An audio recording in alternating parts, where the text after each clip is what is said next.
Hello, everyone. This is Professor Reimer. Welcome to the end of the week that began on February 1st, 2021.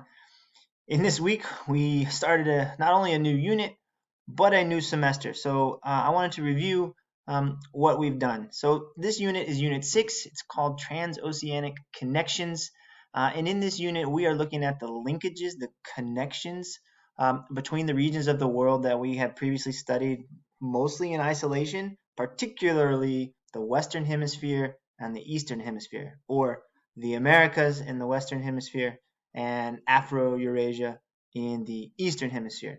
So the two lessons this week were primarily focused on the background to these linkages, and that was called the European exploration, where we analyzed the causes and its impact on the Aztec and Incan empires. You had to create a fictitious interview with an indigenous person living in the Americas.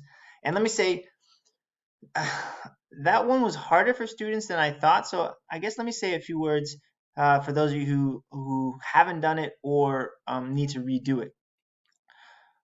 Number one, it needs to be with an indigenous person living in the Americas. So like an Aztec or an Inca person, not a Viking, not a person from Iran, not a European. It needs to be an indigenous person in the Americas because I want that person to tell us in the interview how he or she has been impacted by the impacted by the European conquests of the 15th and 16th centuries. One other problem that I saw in the interviews is that some students only put the questions instead of questions and the answers. So interview is an exchange back and forth. So not only do you need to write the questions, but then the fictitious made up person needs to answer them. So that was our first deal of the unit of the week.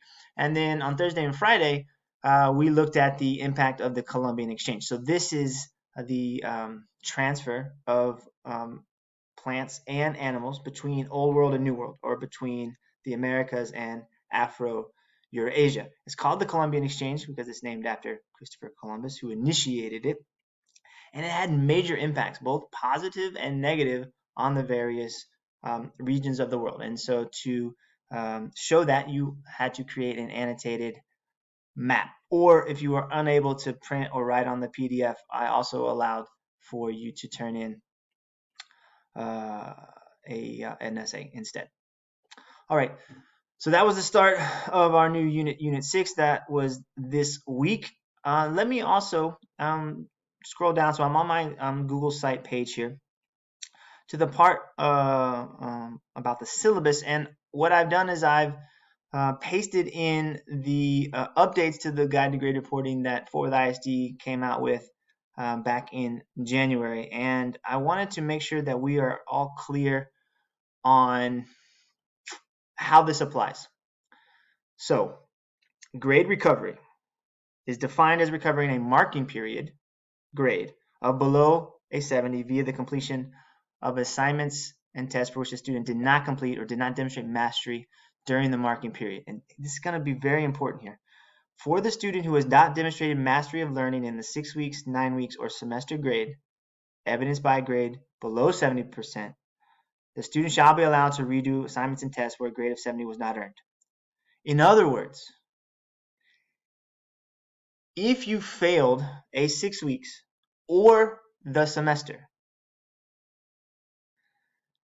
then you can go back and redo assignments and tests in that failed grading period. So let's say, for example, in the third 6 weeks, you earned a 58. That means in the third 6 weeks, you can redo all the assignments and tests in that third 6 weeks for which you failed. But let's say you passed the second 6 weeks with like 82. Even if you failed some assignments in that second 6 weeks, or even if you failed some tests, you can't go back and redo those because you passed the overall 6 weeks.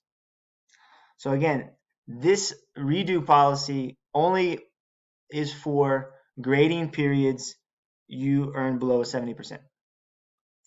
And fortunately, the window to redo assignments or tests shall extend through the last day of the 2020-2021 school year. So if you indeed did fail the third 6 weeks, You have until the end of the school year, the very last day, to turn in any of those redos that you can or want.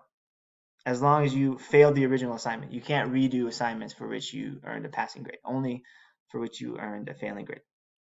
All right. So that's a key point here.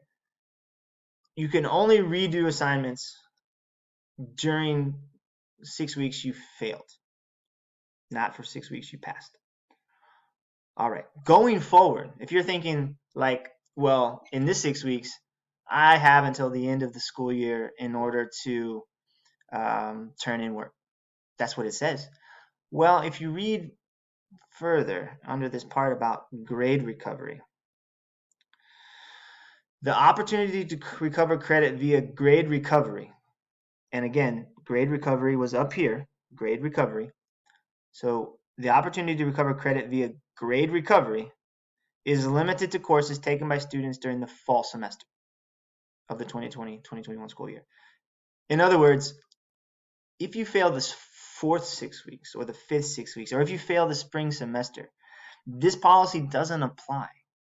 It only applies to courses in the fall semester. So what I'm saying, students, is don't get careless. Don't get lazy and think you have until the end of the school year. Like I don't have to turn in things now. Yes, you do, because this new policy only applies to the fall semester, which is great. Like I'm all for like giving you all the opportunity to recover your grade. It's been crazy this year, as the district says up here. Oh, I didn't include it, but in the original document about how the pandemic has been so disruptive to our lives, it has. Okay, so I'm glad the district has allowed you all to recover your grade, but they've only allowed you to recover your grade for the fall semester.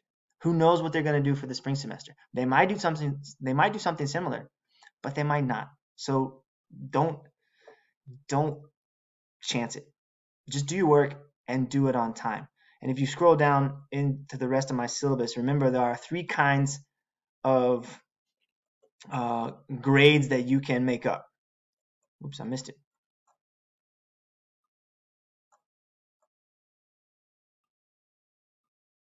There it is.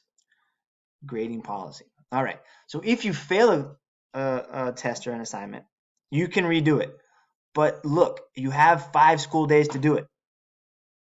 Now, this is only for the spring. Remember, in the fall semester, you have until the end of the school year. But my policy from the syllabus, which is taken from school board policy for redos for this spring semester, you only have 5 days to get them turned in.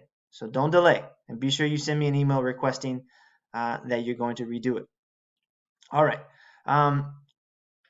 Makeup work. You can make up work because of an absence. You have 1 school day for each day that you missed.